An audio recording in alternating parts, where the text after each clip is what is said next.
Exciting game on talkSPORT 2 in the Women's Champions League last night. Yeah. Arsenal went into the game at home 2-0 down to Real Madrid and turned it round. He really did. René Schlegel's doing an amazing team talk at half-time. Brilliant. Chelsea faced the same daunting scoreline tonight. They're at home at Stamford Bridge. They take on Manchester City. And joining us now to chat about that and more is Shebahn. Hi, Shebahn.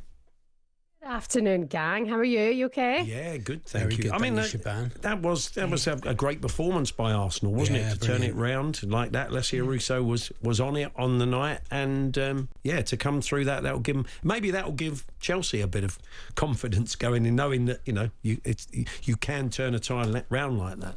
Yeah, I would imagine Arsenal aren't giving too much advice or encouragement to Chelsea tonight. I think they'll be looking and going, yes, we're into the semi-finals. Yeah. Try and avoid them at all costs. I'd say this is the biggest game of the season in the kind of the English women's club calendar. The fact that this is the fourth game in a row that they'll meet each other inside 13 days is so weird and so unusual. But the standard is exceptional. They're starting to suss each other out. It's kind of at 2-1 Sonia Bonpastor at the minute in terms of the 3 games so far. But the fact that now they've got to try and overturn a 2-goal deficit at Stamford Bridge, when this is the competition, I think you could almost say no thanks to the cup final, 2 weeks ago. We'll leave that one and we'll progress in the Champions League. This is the one. This is the competition she's been brought in for Chelsea. So I'd say tonight is definitely the toughest test. And I think Man City are building something special. They've been so good to watch of late. Like, they play great football, and I like Nick Cushion. I think he's done a good job. So it's a huge game tonight. They have got a lot of injuries, though, City, and they picked up a couple more at the weekend. There's no Bunny Shaw again, which is a blow to them, or Lauren Hemp's been out for a while, Alex Green, etc. So that might help Chelsea. It might. I mean, they did beat them without those players last week in the first leg up in Manchester. Home advantage will go a long way. Tonight's at the Bridge. Look at last night at the attendance at the Arsenal game. I thought on a Wednesday night, 22,000 fans. It wasn't massively advertised. I don't really think that game either. But the fans were there, and Arsenal, I think that's the best we've seen them perform kind of all season. They really dug deep, and they really offered a great account of themselves, especially Russo, especially Chloe Kelly, Mariona Caldente again. The Chloe Kelly, it's like, how were you sitting just welting away on a bench up in Manchester with that talent? What happened there? So fair play to them last night. Tonight, if Chelsea can do the same in London, they'll be pleased with themselves. But it's definitely not going to be a walk in the park, The other game is done, really, isn't it? Barcelona so on top from the first leg, really. So that looks like a bit of a dead rubber. But then it's an open draw, is it, for the next stage of the competition? So the winner, obviously, of tonight's game will play Barcelona, and Arsenal are going to meet Lyon in their semi-final. And that's an interesting tie in itself, because last time Arsenal won the league, you're going back now 6 years, it'll be in the summer. The manager at the time was Joe Montemuro, and he's the Lyon manager now. And I think he's a very good coach, and he'll understand that side so much. They've won the Champions League more than any other side, so they'll fancy themselves as favourites. But I reckon Arsenal meeting Lyon in this side, and in this semi-final, I think it's almost the kinder side of the draw, because they don't take on then Barcelona until then. They would get to a final if they can get that job done. I mean, Lyon are a very, very good side with huge experience in the competition. But I think there's a possibility Arsenal could get to a final. I think that's really, really incredible stuff. And is there a possibility they could beat Barcelona in the final? I suppose if they're there, but they're such a good side, aren't they? Charlie, they're different gravy. They really are, and that's with no disrespect to any side who gets to a final. It's not to be sniffed at. But I've watched Barcelona win the last 2 Champions Leagues. The first side to do it back to back. They'll be going for a hat-trick of Champions League wins.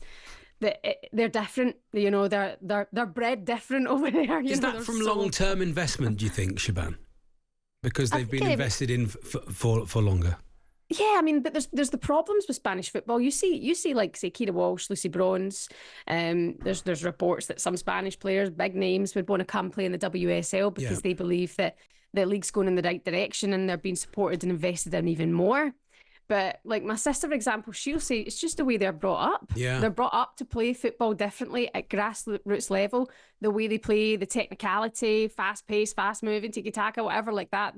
They're different. And then when you watch them, when you're there watching them live, I'm like, oh my God, like, stop. This is just too much. And I don't think Arsenal, even Chelsea to a certain extent, you go back a few years ago now, they battered them. Barcelona battered them in the final. That was with Emma Hayes. I think we're still they're raising their standards to get there. I think Chelsea are excellent. They're finding ways to win. I think Man City are building something special, and I think Arsenal are just a little bit off it just now, if it were to be one of those three sides in a final against Barcelona. Now, as it's a FA Cup weekend, there's a sort of whole programme of Women's Super League on Sunday, Mother's Day. And you've been catching up with one or two of the Manchester United players. They're at home to Everton, aren't they? Yeah, speaking of Champions League football, Manchester United are almost in that position in the league where it looks like they could qualify for Champions League next season, which is something the club's been very much so pushing for. The women are ambitious for it. I was up visiting the women's team at Old Trafford on Tuesday, and I caught up with Maya Tissier. We were speaking about the idea of getting to that Champions League, mixing yourself among the elites. The club for the game that might decide Champions League football is the first weekend of May. It's a Manchester derby. It's going to be at Old Trafford. They're pushing to get 50,000 fans there. That's the club's ambition for this game. I was speaking to Maya Tissier about that prospect and also about receiving the captaincy for Man United women from the one and only Sir Alex Ferguson. Yeah, that was really cool. That was such a special day. We came here, obviously here with Terry as well. And I went into his little, not his office, but his little room and met him. I was like starstruck. And there's not many times where I don't actually know what to say, but I was, speechless. It was cool. I think it's exciting. We've got, I don't know how many games it's before, we've got to play them in FA Cup first as well. So, no better place to play City at Old Trafford, and hopefully we can beat them. And obviously, as you said, the race for Champions League's on, and I think it's really, really exciting to be a part of that as well. It's good he's still around the club and doing that kind of stuff. It's fantastic. I'm sure he always will be. So, look, lovely to talk to you, Shebahn. Thanks, enjoy Shebahn. the game tonight. We'll catch up with you soon. Cheers, guys. Speak soon. Have a good one. Bye-bye. Thank you. Bye. Shebahn Aherne there. Big programme on Sunday of women's football. We've got loads of FA Cup football to tell you about this weekend. We'll kick off tomorrow night in the Championship. Sheffield United, Coventry City. In the next hour, we'll have a birthday spread. We'll talk a bit of darts, talk a bit of boxing. That's all to come. Paul Hawksbee and Andy Jacobs, Monday to Friday afternoons 1 till 4 on AM, on DAB, via the talkSPORT app and on your smart speaker. talkSPORT.